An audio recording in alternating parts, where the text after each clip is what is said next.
Dr. Sarah Chen stood in the middle of her living room and wanted to scream. Toys covered the floor. Books lay scattered everywhere. The couch cushions had been turned into some kind of fort that now sagged in the corner. In 6 hours, the most important dinner of her career would happen right here, in this disaster zone. The Galactic Council station hummed quietly around her apartment. Outside the windows, she could see the vast darkness of space and the distant glow of stars. Somewhere out there, the Vrex delegation was traveling toward this station. They would arrive by evening, and they would expect perfection. The Vrex were not easy to please. They were insect-like beings who cared deeply about order, cleanliness, and proper behavior.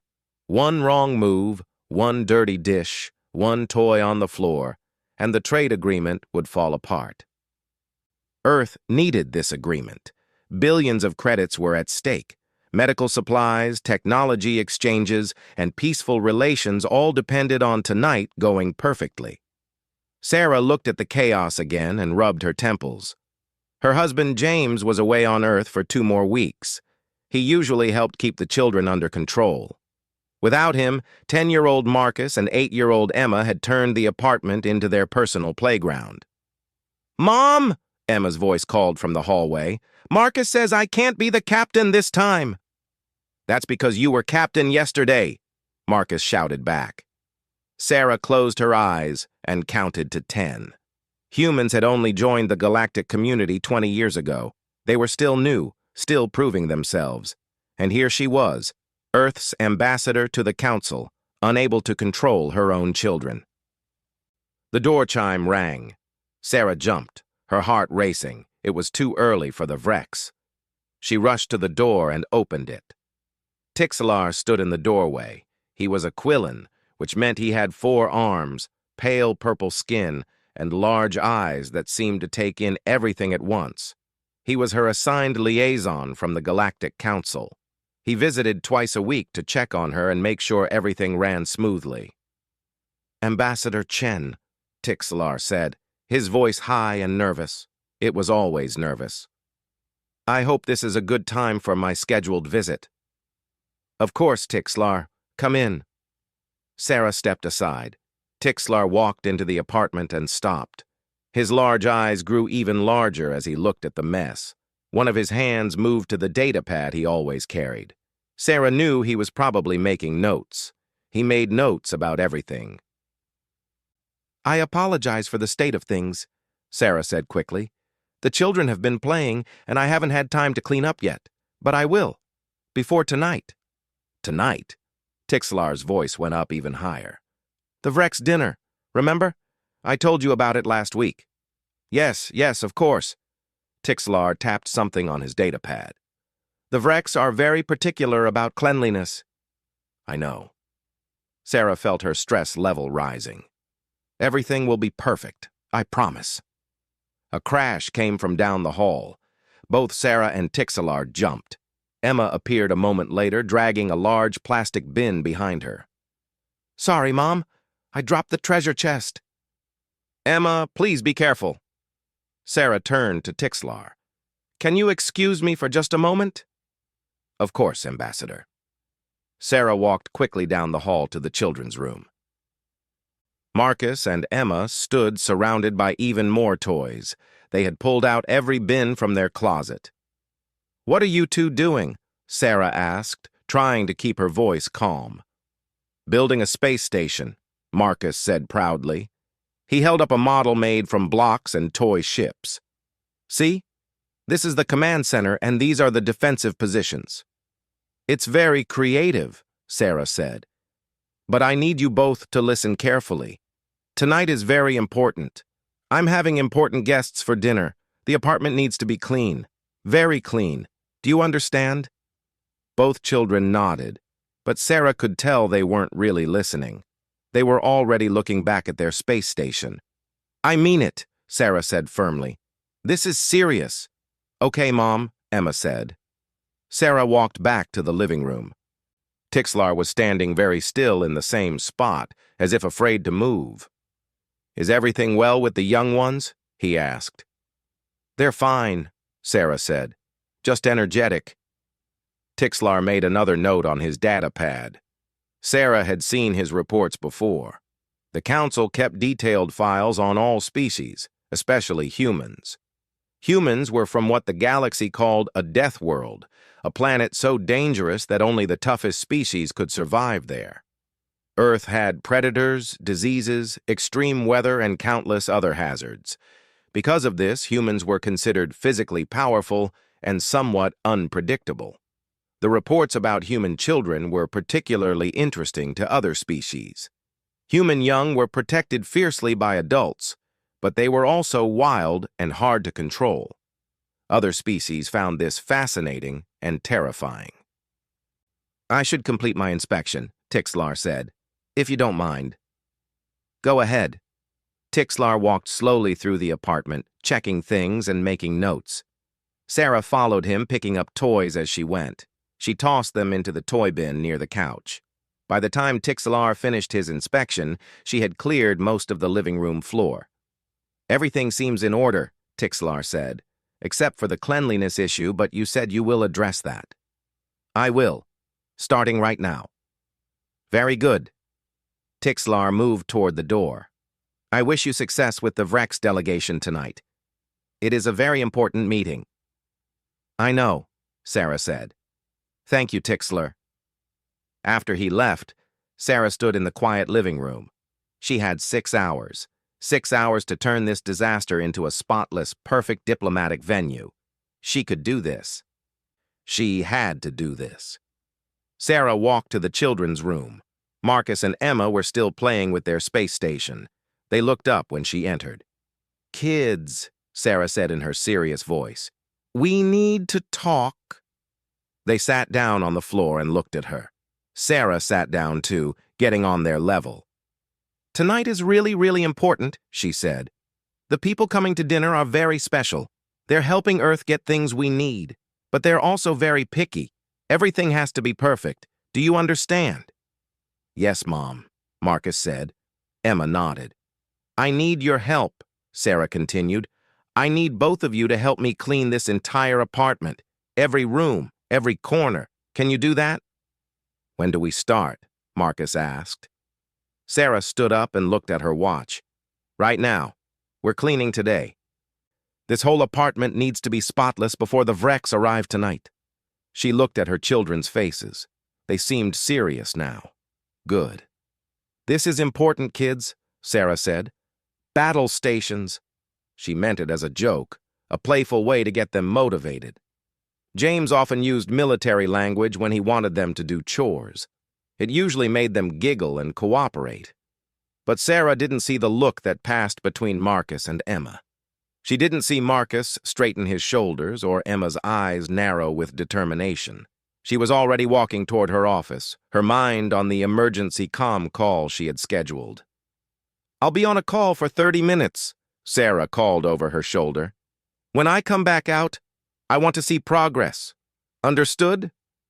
"Yes, ma'am," Marcus called back. Sarah smiled as she walked into her office and closed the door. At least the kids were taking this seriously. That was something. Behind her, in the children's room, Marcus turned to his sister. "You heard, Mom," he said quietly. "Battle stations. This is a real operation." Emma's face lit up. "Like in Dad's documentaries?" "Exactly like that," Marcus said. "We need to gear up. Come on." They moved quickly and quietly toward the supply closet, their faces set with determination. Outside, in the rest of the station, life continued as normal. Nobody knew what was about to happen. Nobody knew that 2 human children had just been activated for their first tactical operation. And nobody, especially not Sarah Chen, realized the chaos that was about to unfold. Marcus opened the supply closet door slowly. Inside, cleaning supplies sat on metal shelves. Spray bottles, sponges, mops, brooms, and rags filled the small space. To most people, it was just a closet. To Marcus, it was an armory. "We need to assess our equipment," he whispered to Emma. Emma nodded seriously. She had her tablet in her hands, the one their father had given her for educational games. Her fingers moved quickly across the screen. "What are you doing?" Marcus asked. "Looking up cleaning operation protocols," Emma said. "If this is a real operation, we need to do it right." Marcus felt proud of his little sister. She was thinking tactically. Dad would be impressed. In the living room, Tixlar had not actually left. He had forgotten his data pad on the side table and had returned to retrieve it. The door was still unlocked, so he let himself in quietly. He didn't want to disturb the ambassador again, but as he picked up his data pad, he heard voices from the hallway. The human cubs. He froze, listening. "Okay," Marcus was saying. "The mission is simple. Clean the entire apartment before the enemy arrives." "Enemy?" Tixlar's eyes widened. "What enemy?" "What's our time frame?" Emma asked. "Mom said 6 hours, but we should complete the operation in 4. That gives us buffer time for unexpected complications." Tixlar felt his hearts beating faster. He had 2 hearts, like all Quillen. Both were racing now. Operation, time frame, buffer for complications. This was military language. Why were the human cubs using military language? "I found a tactical approach," Emma said. She was reading from her tablet. "We should divide the area into sectors. Each of us takes a sector and clears it systematically." "Good thinking," Marcus said. "We'll need proper gear first." Tixlar heard movement. He peeked around the corner and saw the 2 children pulling items from the supply closet. They were organizing cleaning supplies on the floor, like soldiers preparing weapons. This was wrong. This was very wrong. Tixlar wanted to leave, but his legs wouldn't move. He needed to understand what was happening. Were the human cubs planning something? Should he alert security? Marcus emerged from his room a few minutes later. Tixlar's breath caught in his throat. The boy was wearing dark clothing that looked like military gear. Actually, Tixlar realized it was just his father's old workout clothes, but they were black and tactical-looking. Marcus had wrapped dish towels around his chest like a bandolier. He carried a mop in both hands, holding it like a rifle. Emma came out next. She wore similar dark clothing. Spray bottles hung from her belt on both sides. She carried a broom like it was a weapon. Her face was serious and focused. "Sector assignments," Marcus said in a low voice. "You take the north corridor. That's Dad's office and the guest room. I'll secure the kitchen and common areas." "Understood," Emma said. "When do we rendezvous?" "Master bedroom at 1400 hours." "Sir, yes, sir." Emma raised her broom in a salute. Tixlar watched in absolute horror. The cubs were definitely planning some kind of attack. They had military discipline, they had assigned sectors, they had weapons, or at least things they were treating like weapons. But who were they attacking? The Vrex delegation? No, that made no sense. The ambassador wanted the Vrex to come, unless this was some kind of human strategy that Tixlar didn't understand. Humans were Death Worlders. They thought differently than other species. Marcus noticed movement and turned.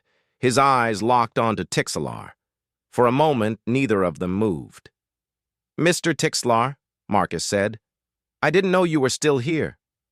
I forgot my data pad," Tixlar stammered. He held it up with one shaking hand. "I was just leaving." "Okay," Marcus said. Then he turned to Emma. "Deploy to your sector. Maintain radio silence unless you encounter heavy resistance." Emma nodded and marched down the hallway, her broom over her shoulder. Tixlar stood frozen. Heavy resistance? What did that mean? Who would resist? His mind raced through possibilities, each more terrible than the last. Marcus looked at him again. "You're welcome to stay, Mr. Tixlar. Just don't get in our way. We have a lot of work to do." "Work? What kind of work?" Tixlar wanted to ask, but his voice wouldn't work. He just nodded. Marcus moved into the kitchen with his mop. Tixlar watched as the boy began examining the room carefully. He checked the corners, looked under the table, and inspected the counters. It looked like he was searching for something, or preparing for combat. Tixelar's hands shook as he opened his datapad. He should report this. He should definitely report this. But what would he say? That the ambassador's children were playing some kind of game? That they were acting strange? The council wouldn't care about that. But this didn't feel like a game. The children moved with purpose. They had a plan. They were organized. From down the hall, Emma's voice crackled through a small speaker. Marcus pulled a toy walkie-talkie from his belt. "Tango 2 to Tango 1, Emma's voice said. "I'm beginning my sweep of the North Corridor. Over." "Copy that, Tango 2, Marcus replied. "Report any obstacles." "Over." Tango? Sweep? These were definitely military terms. Tixelar had studied Earth military history as part of his training. Humans had a long and violent past. They had fought countless wars among themselves before joining the galactic community. Was this some kind of trained behavior? Did all human cubs know military tactics? Tixelar thought about the reports he had read. Human children were raised to be tough. They played rough games. They learned to fight and compete from a young age. It was part of being from a death world. But this seemed beyond normal play. This was organized, disciplined. Marcus walked past Tixelar without seeming to notice him. The boy was focused entirely on his task. He went to the living room and began moving furniture, checking behind and under each piece. The mop stayed in his hand the entire time, ready to be used. Tixelar followed at a careful distance. He needed to see what was happening. He needed evidence before he made any reports. Emma appeared in the doorway of the guest room. "Tango 1, I've encountered heavy resistance in the bathroom.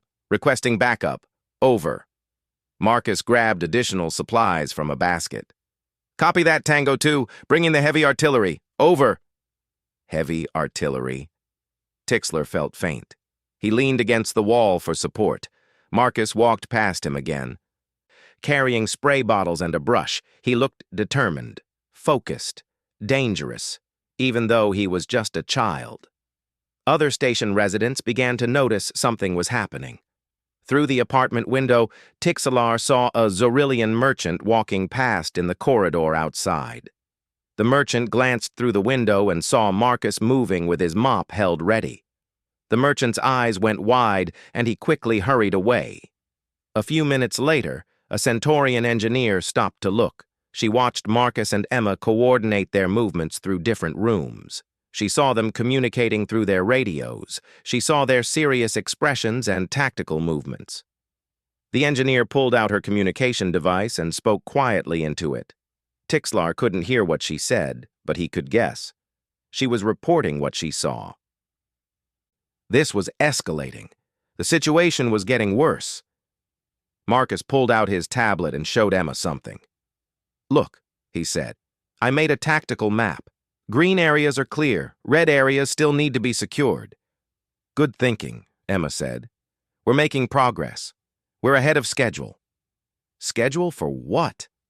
Tixelar wanted to scream the question, but he remained quiet. The apartment's door chime rang. Marcus and Emma both froze and looked at each other. "Possible contact," Marcus whispered. "Stay alert." Tixelar felt his heart's hammering. Who was at the door? Should he answer it? Should he warn whoever it was? The door opened before anyone could reach it. Ambassador Chen had programmed it to allow certain people automatic entry. Station Security Chief Korvan stood in the doorway. Korvan was an Urgath, which meant he was massive. He stood over 7 feet tall, with thick fur and powerful muscles. He looked like a bear from Earth, but bigger and more intelligent. He was also the chief of security for the entire station, and he looked worried.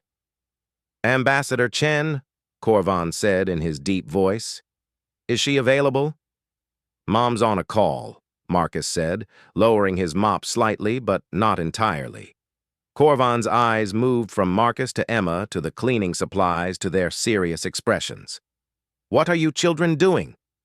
"Completing our mission, sir," Emma said. "We have 4 more sectors to clear. Mission, sectors. Clear." Korvan's expression changed. His hand moved to his communication device. Tixlar, Korvan said slowly. What is happening here?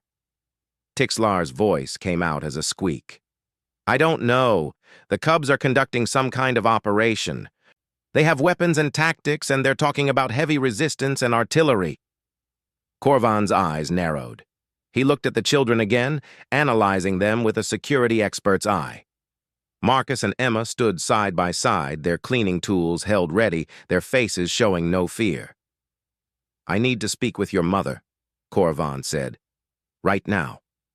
She said not to disturb her call, Marcus replied. It's important.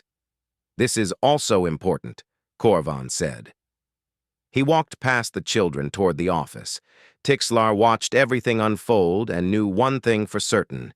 This situation was about to get much worse. Korvan knocked on the office door. Inside, Sarah Chen was in the middle of an important conversation with the Earth Council about trade regulations. She heard the knock and frowned. Just a moment, she said into her comm device. She muted it and opened the door. Korvan, what's wrong? The Urgath security chief stood in her doorway, looking uncomfortable. Behind him, she could see Marcus and Emma in the hallway, still holding their cleaning supplies. Tixlar was pressed against the wall, looking terrified. Ambassador, I need to ask you something important, Korvan said carefully. Are your children conducting a military operation? Sarah blinked. What? No, they're cleaning the apartment. Cleaning?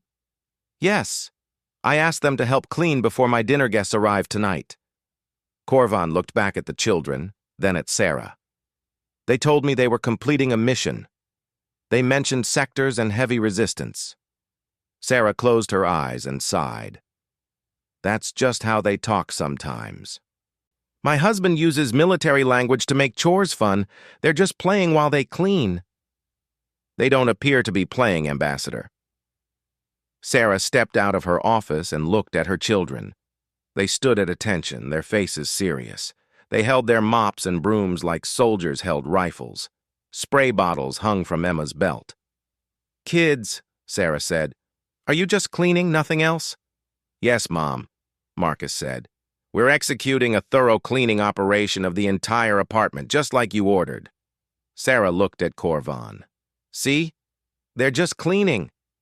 Korvan didn't look convinced, but he nodded slowly. I received reports from other residents. They seemed concerned about the children's behavior. I apologize for the confusion, Sarah said. Everything is fine. Really.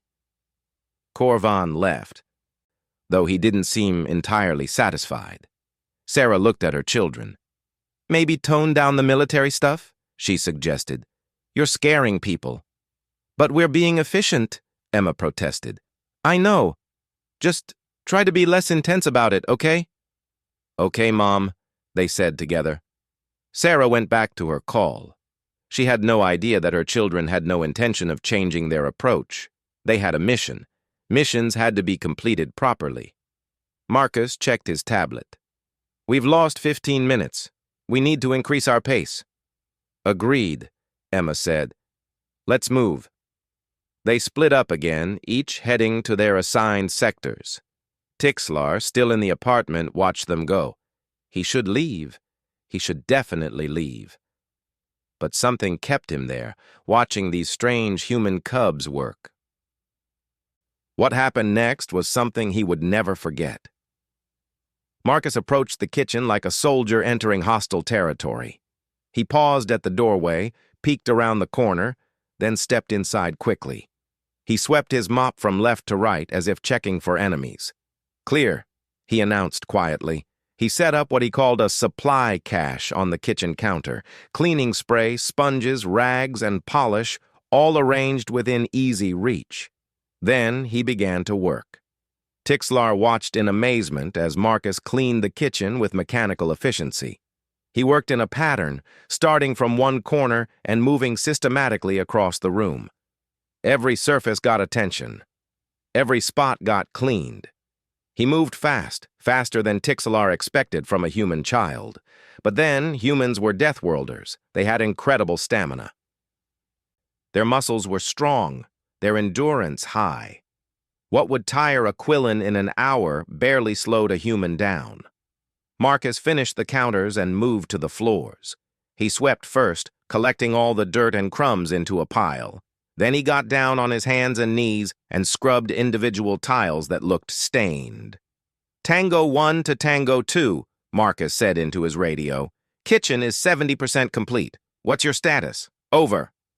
"Guest room is secured." Emma's voice came back. "Moving to Dad's office now. Over." "Copy that. I'll have the kitchen done in 20 minutes, then I'll move to the living room. Over and out." Tixelar moved quietly through the apartment to watch Emma work. He found her in the guest room, organizing the closet. She had pulled everything out and was putting it back in neat labeled containers. "This is tactical organization," Emma explained when she saw him watching. "Everything needs to be where you can find it quickly." "Why?" Tixelar asked, his curiosity overcoming his fear. "Because Dad says a messy base leads to mission failure," Emma said seriously. "We can't fail Mom's mission." She finished the closet and moved to dusting. She climbed onto the bed to reach the high shelves, balancing carefully. Her small hands moved quickly, the dust cloth darting into every corner and crevice. Tixelar checked his data pad. The children had been cleaning for 1 hour. In that time, they had completed what normally took automated systems 2 hours, and they weren't slowing down. Word continued to spread through the station. More residents stopped to peer through the windows. They saw the human cubs moving with purpose and discipline. They saw the tactical equipment, the serious expressions, the coordinated movements. A group of Zentari students gathered in the corridor outside, pointing and whispering. Zentari were small, timid beings. They found humans frightening under normal circumstances. Watching human children conduct a mission was absolutely terrifying to them. Inside the apartment, Marcus and Emma met up at the master bedroom. "Status report," Marcus said. "North corridor is complete," Emma replied. "All surfaces cleaned, all items organized, all trash removed." "Good work. Kitchen and common areas are secured. We're ahead of schedule."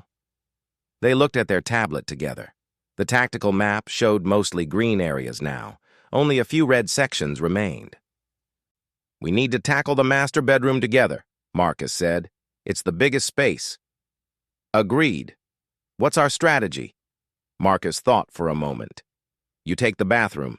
I'll handle the main bedroom. We work simultaneously for maximum efficiency." They executed their plan with impressive coordination. Emma scrubbed the bathroom while Marcus changed the bed sheets, dusted furniture, and organized the closets. They moved around each other without getting in the way, like dancers who had practiced their routine many times. Tixelar's datapad beeped. He had received a message from Corvan. "Multiple reports of unusual activity in Ambassador's quarters. Please monitor and report." Tixelar typed back, "Children are cleaning. Repeat, they are only cleaning. No threat detected." But even as he sent the message, he wondered if it was entirely true.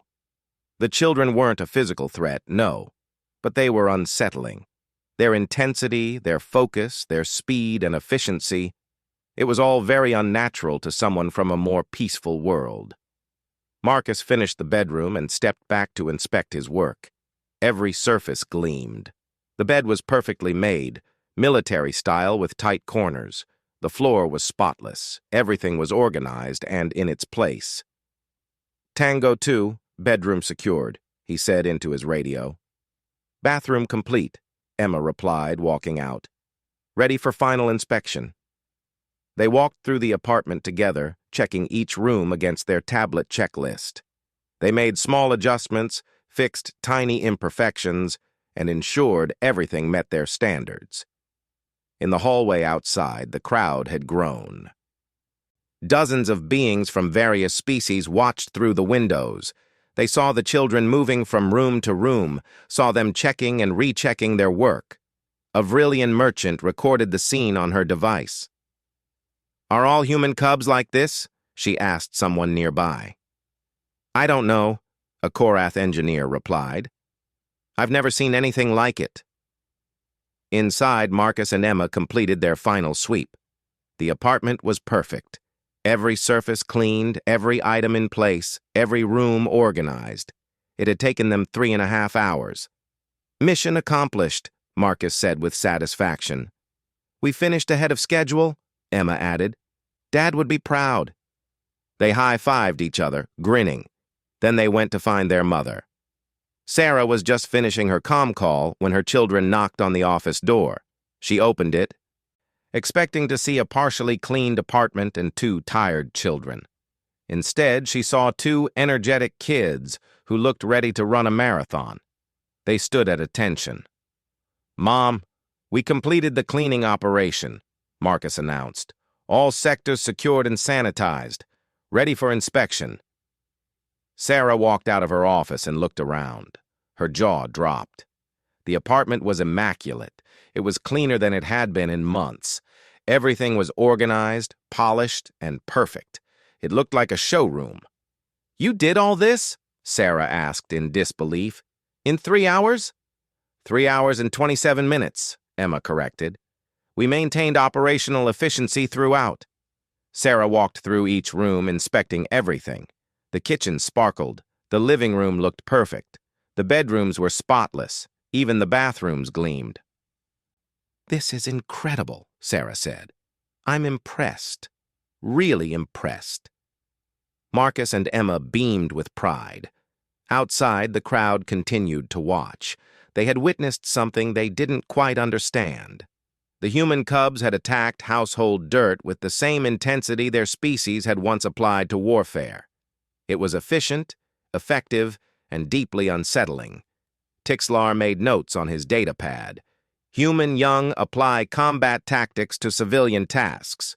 Result: extremely efficient but psychologically disturbing to observe. Recommend further study of human child-rearing practices." In the security office, Corvan received multiple reports. He read them all carefully. The consensus was clear. The human cubs were not dangerous. They were just very, very intense about cleaning. He made his own note in the official log. "Human children completed household cleaning using tactical military approach. No actual threat. However, recommend informing new residents about typical human behavior to avoid future panic." Back in the apartment, Sarah hugged her children. "You did great.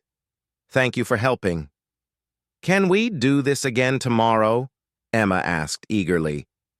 "Let's not get carried away," Sarah said with a laugh. But the story of the children's cleaning operation was already spreading through the station. By evening, everyone would know about the human cubs who treated housework like a military campaign, and the Vrex delegation, arriving in 2 hours, would walk into the cleanest apartment on the entire station with no idea of the chaos that had created it. The Vrex delegation shuttle approached the Galactic Council station 2 hours early. Inside the shuttle, Ambassador Zixtal reviewed his notes for the evening's dinner meeting. The Vrex were punctual beings who valued preparation and planning. Arriving early gave them time to observe and assess. "All scans show normal station operations," his assistant reported. "No irregularities." "Excellent," Zixtal said. His mandibles clicked softly, a sign of satisfaction. "I want this meeting to go perfectly.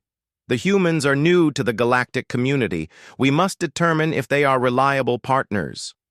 The Vrex had done their research on humans. They knew about the Death World origin. They knew about human strength and endurance. They knew humans could be dangerous.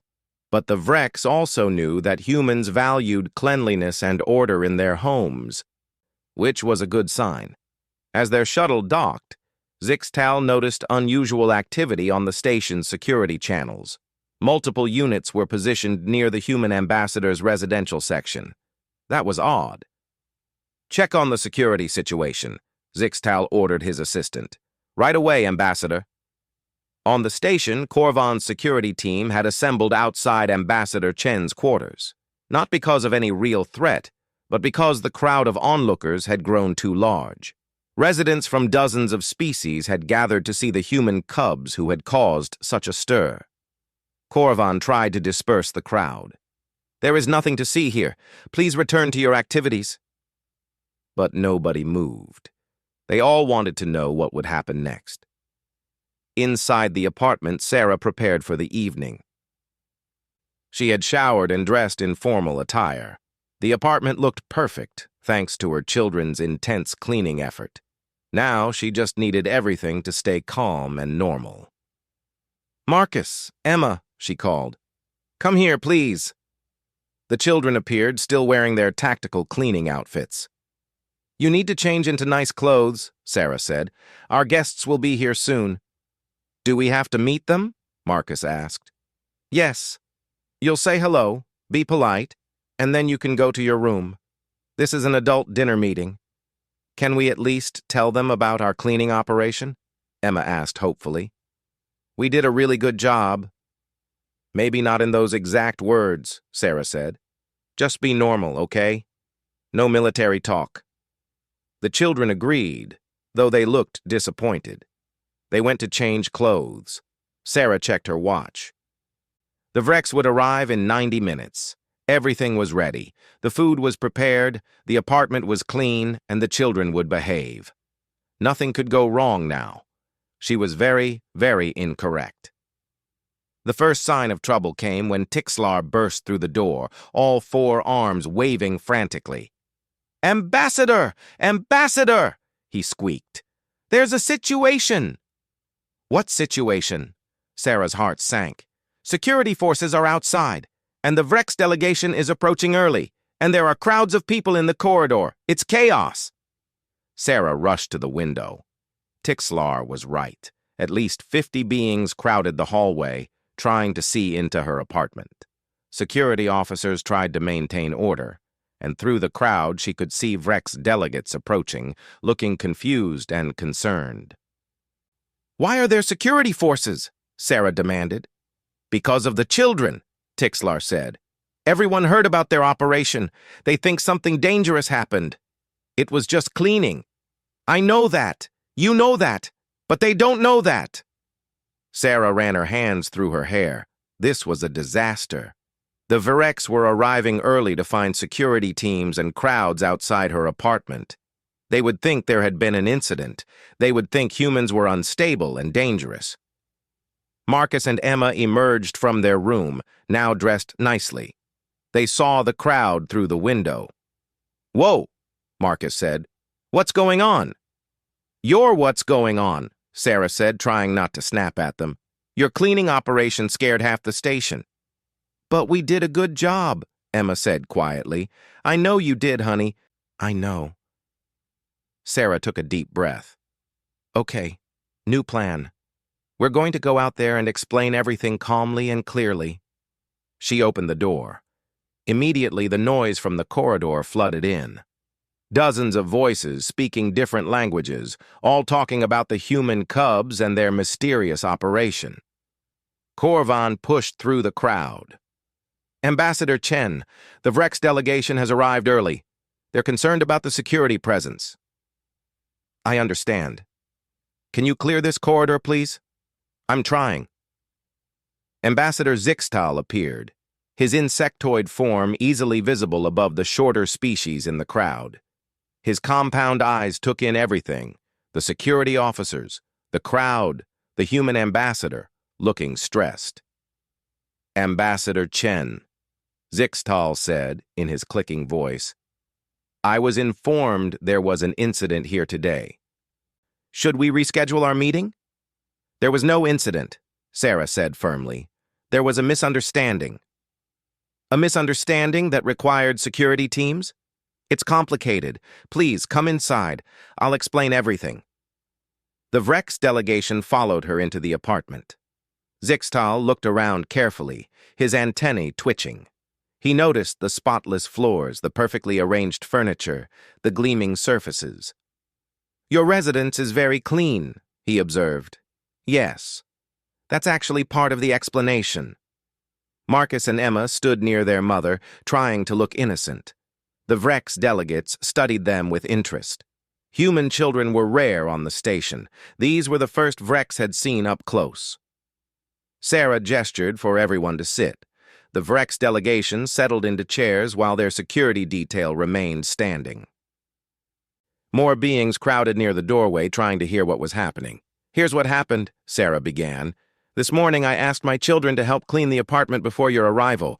I said we were cleaning today and told them to get to battle stations. It was a joke, a playful way to motivate them." "Battle stations," Zixtal repeated. "My husband sometimes uses military language when giving them chores. It makes work more fun for them." "I see. Continue."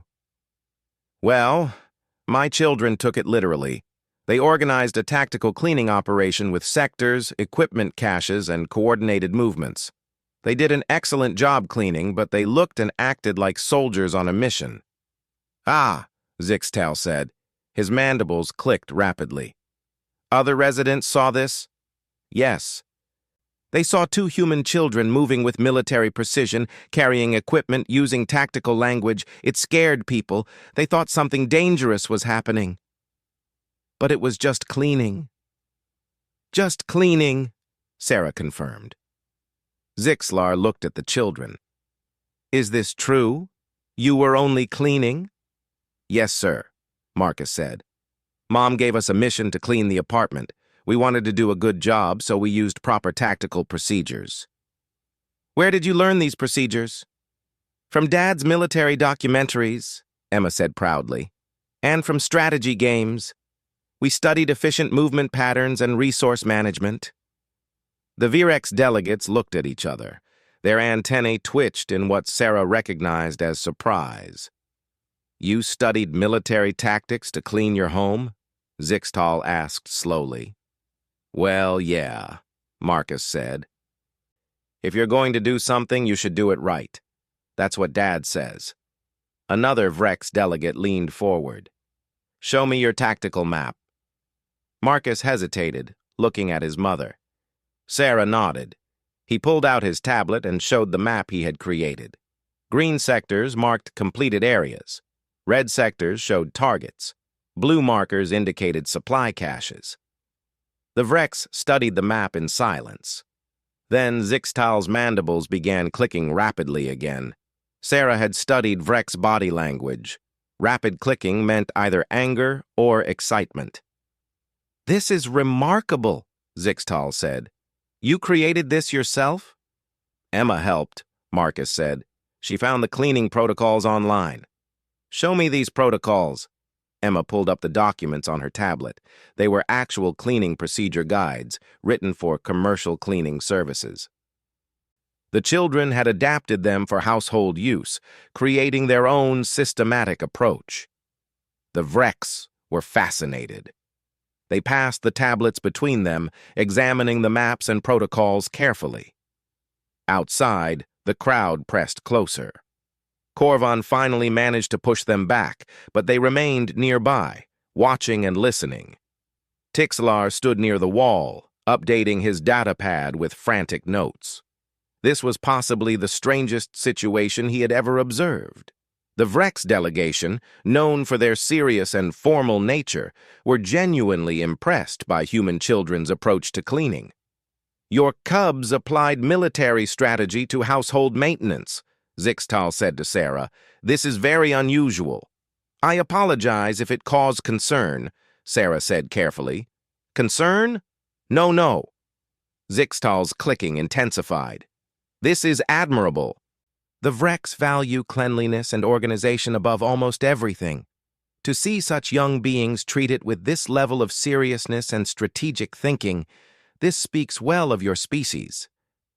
Sarah blinked in surprise. "You're not upset?" "Upset. We are impressed. Tell me, do all human children learn this way?" "Well, no. My children are a bit unusual." Marcus grinned. Emma straightened proudly.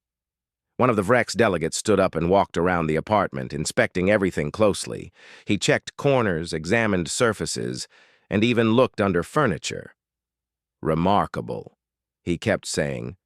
"Truly remarkable." Outside, the crowd began to disperse as word spread that everything was fine. The human cubs weren't dangerous. They were just very thorough cleaners, but the story was far from over. In fact, The most interesting part was about to begin. Zixtal turned to Sarah with a proposal. Ambassador Chen, would it be possible for my delegation to observe your children's cleaning methods more closely? We have facilities on our homeworld that could benefit from such systematic approaches. Sarah looked at her children, who were practically bouncing with excitement. They wanted to demonstrate their skills, and honestly, after all the stress of the day, letting them show off seemed like a good idea. I don't see why not, Sarah said. What she didn't realize was that this simple agreement would turn her children into minor celebrities across the galactic community. The story of the human cubs who approached cleaning like a military operation would spread to dozens of worlds, and it would all begin with what happened next at dinner. The dinner began awkwardly. Sarah had prepared traditional Earth cuisine alongside Vrex-compatible dishes. The dining table seated 8 comfortably, with the Vrex delegation on one side and Sarah with her children on the other. Marcus and Emma had promised to be quiet and polite during dinner. They sat with perfect posture, their hands folded on the table, but their eyes kept darting toward the Vrex delegates, filled with questions they were trying not to ask. Zixtal noticed their restrained energy. You may speak freely, young ones. I understand you have questions. Emma couldn't contain herself. Do Vrex have military training? Is that why you understand our tactical approach? We have security forces, yes, Zixtal replied. But our interest in your methods comes from a different place. The Vrex evolved in hive colonies. Organization and cleanliness are not just preferences for us, they are necessities. Disorder can lead to disease, conflict, and colony collapse. So cleaning is really important to you, Marcus said, leaning forward with interest. Extremely important. We have entire academies dedicated to sanitation engineering and organizational systems. Sarah watched in amazement as her children engaged the Vrex delegates in animated discussion about cleaning strategies, efficiency optimization, and systematic approaches to household maintenance. Topics that would bore most children fascinated Marcus and Emma, especially when discussed with beings who took them seriously. One of the Vrex delegates, a younger female named Tixra, pulled out her own datapad. I work in our colonial maintenance division. We develop protocols for keeping our cities clean and organized. May I show you some of our methods? Yes, please, Emma said eagerly. For the next 30 minutes, the dinner table became an impromptu seminar on comparative cleaning techniques. The Vrex showed their systematic approaches. Marcus and Emma shared their tactical map and explained their sector-based methodology. Everyone took notes. Sarah ate her dinner in stunned silence. The most important diplomatic meeting of her career had turned into a cleaning workshop run by her 8- and 10-year-old children. And somehow, it was working. The Vrex were more engaged and friendly than she had ever seen them. Zixtal turned to Sarah. Your children display remarkable focus and discipline for their age. This reflects well on human child-rearing practices. Thank you, Sarah said, still processing what was happening. Though I should mention that not all human children are quite this intense about chores. That is understandable. Variation exists in all species. Zixtal paused. However, the core principle, teaching young ones to value organization and cleanliness, this is admirable. It suggests that humans, despite their death world origin and warrior history, also value order and domestic harmony. Sarah hadn't thought about it that way, but he was right. Humans did value clean, organized homes. It was universal across most cultures. The dinner continued with much better energy. The trade agreement discussions went smoothly, with both sides finding common ground. By the time dessert was served, Sarah felt confident the deal would be approved.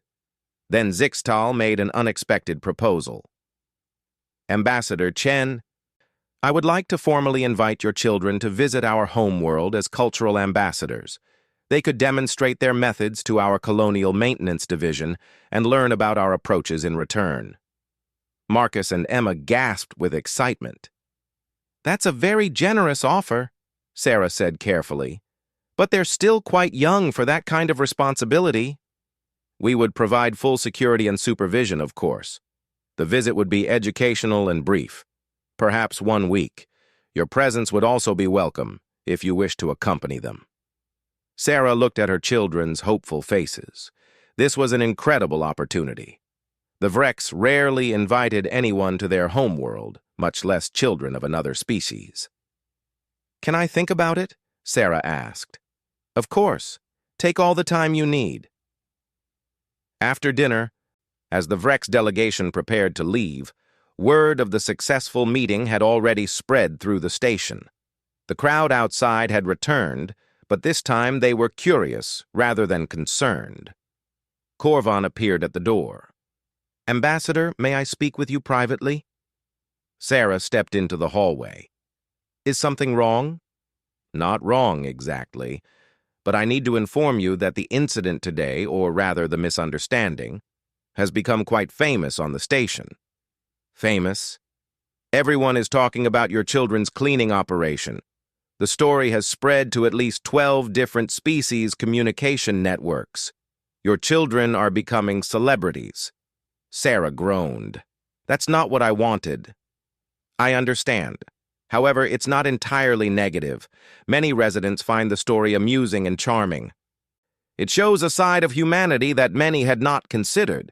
Your domestic traditions, your creative child-rearing, your ability to find joy in mundane tasks." Back inside, Marcus and Emma were saying goodbye to the Vreks delegates. Tixra gave them each a small data crystal. "These contain our colonial maintenance protocols," she said. "Study them.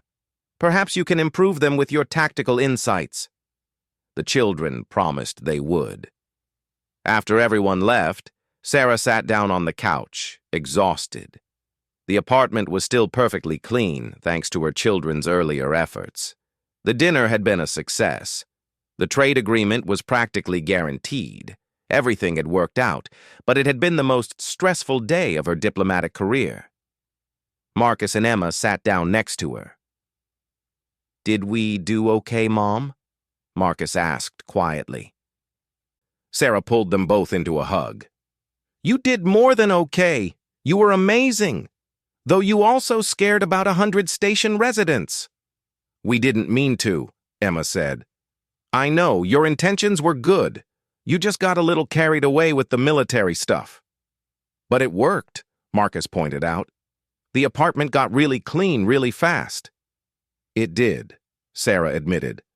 "Though maybe next time we can clean without causing a station-wide security alert." Both children laughed. Later that evening, after the children were in bed, Sarah sat at her desk and typed a message to her husband on Earth. "James, we need to talk about the military language thing. Today the kids turned housework into a tactical operation. They scared everyone on the station. Then they impressed the Vreks delegation so much that we're probably getting invited to their homeworld. It was chaos, but somehow it ended well. I don't know whether to laugh or cry. Call me when you get this." She sent the message and smiled. Life with children from a death world, raised with tactical thinking and endless energy, was never boring. In his quarters, Tixlar made his final notes for the day. Observation. Human young possess same intensity as adults, but apply it unpredictably.